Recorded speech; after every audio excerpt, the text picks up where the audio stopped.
Usually when an empire falls, it's just that one empire. Maybe it might bring the whole region down into some kind of dark age afterwards, but usually the other political entities of the area survive in some way. The Late Bronze Age collapse, however, was a little bit different, as it was the simultaneous fall of basically all the great powers of the ancient Near East in some way. Egypt, the Hittites, the Akkadians, the Minoans, the Mycenaeans, every major civilization in the region suddenly fell around 1200 BC. So what exactly happened?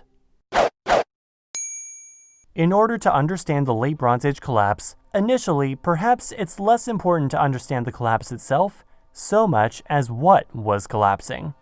By the latter centuries of the second millennium BC, numerous civilizations dotted the eastern Mediterranean, namely the Egyptian New Kingdom under its 19th dynasty, the Hittite Empire expanding to the north, the Phoenicians establishing their trade empire from the comfort of their city-states, the Minoans to the west building palaces on Crete, and the Mycenaeans establishing what we will know as Greece. Perhaps the most important factor to understanding both this period of history and what was to come, however, was that these societies weren't just random kingdoms completely isolated from one another and that sometimes went to war with each other to conquer lands they would have wanted, but deeply interconnected trade partners. In fact, the Eastern Mediterranean of the Late Bronze Age was one of the earliest examples of true globalization, at least before they even knew it was a globe they were standing on. Seeing as this was, the Bronze Age, these civilizations had become dependent on bronze tools. Bronze is a metal made of 9 parts copper and 1 part tin, and while copper is relatively abundant, tin is much more rare and less evenly distributed. So if they wanted tin, they had to get it from somewhere else. Because of this, and for other goods, trade wasn't just something they did every now and then, it was how their kingdoms functioned. Even within their borders, however, these civilizations had developed incredibly complex societies. For one, they were generally administered by ultra-centralized governments, like so centralized that farmers were generally told what to plant, where to plant them, when to plant them, and how to irrigate their fields in order to most efficiently supply the whole of the kingdom and all their other interests, like the cities and the trade and the cat statues and the triangles and the horsey boys and the stabby stabs. Central to all this administration were the scribes, a select elite class who were the only members of society who knew how to read and write, making them invaluable in a society dependent on writing for basic administration, tallying every harvest and import as well as where every resource went. The writing systems of Egypt and Mesopotamia were not easy systems to learn, meaning that the profession was essentially locked to those who had trained to be scribes, being essentially as replaceable as skilled warriors or charioteers, which, as these empires would soon find out, was not very. With all this in mind, perhaps you can begin to see what would happen were something to come along and take out even a single gear of the machine. Personally, my favorite metaphor for all this comes from extra credit series on the Bronze Age collapse, likening the complexity of these societies to a Jenga tower, in that it might stand tall even with a few pieces removed, but remove just one piece too many and the whole thing collapses. This put these civilizations in a precarious position by the time it all started to unravel. The methods of agriculture used in these areas were not always sustainable either, and even in Egypt, with a nutrient-replenishing river at their disposal, agriculture of this kind on this scale started to mean a gradual decrease in crop yields over time. This isn't what likely caused the Bronze Age collapse, but the unsustainability of this kind of agriculture was an important factor.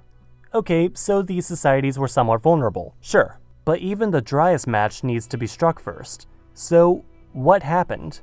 One thing people always talk about when discussing the Bronze Age collapse are the Sea People, invaders from far-off lands who pillaged and destroyed numerous cities. But whoever they were, many speculate that they might not have been the cause of the Bronze Age collapse, but merely a symptom.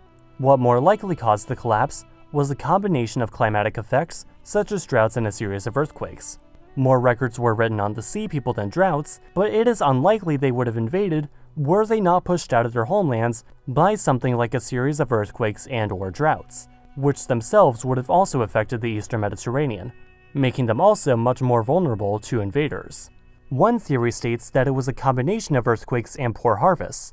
Of course, normally when an earthquake destroys the city, they rebuild. But combine a series of earthquakes with famine brought on by low harvests, and this not only results in displaced peoples from outside coming to your shores and disrupting the precious balance of trade, but all that put together also results in political instability within.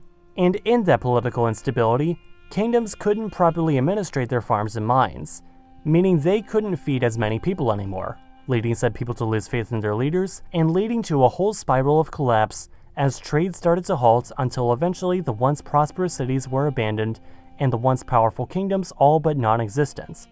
Thus, by around 1150 BC, the gears of trade in the eastern Mediterranean came to a halt, the cities abandoned and left to dust.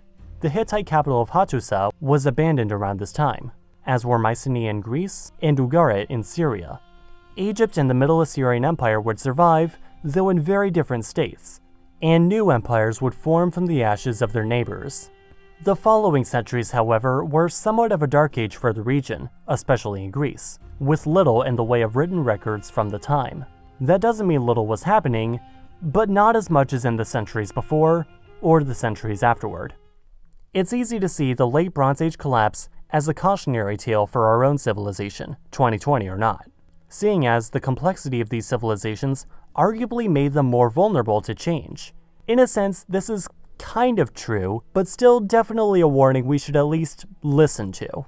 As civilizations expand and develop, they inevitably get more complex. This is not at all a bad thing, so long as said civilization can be reasonably maintained, especially during a period of sudden change, political or environmental. Civilizations can weather singular calamities like pandemics or natural disasters perfectly fine, but the Bronze Age collapse wasn't one singular drought or earthquake or invasion, but a combination of all these different factors that together led to a vicious chain reaction ending in the collapse of trade and the social and economic order. Overall though, historians and archaeologists still aren't completely sure as to what exactly happened, so I would take a lot of this with a healthy dose of salt. But hey, that's just a theory. A history theory. Thanks for watching. Thanks as always for watching. If you like this video and know others you think might like it, be sure to give it a like and share it with said people. I'm sure they really enjoy it. Consider checking out the Patreon page or the merch store to help support the channel. And as always, subscribe so you can learn something new every Sunday.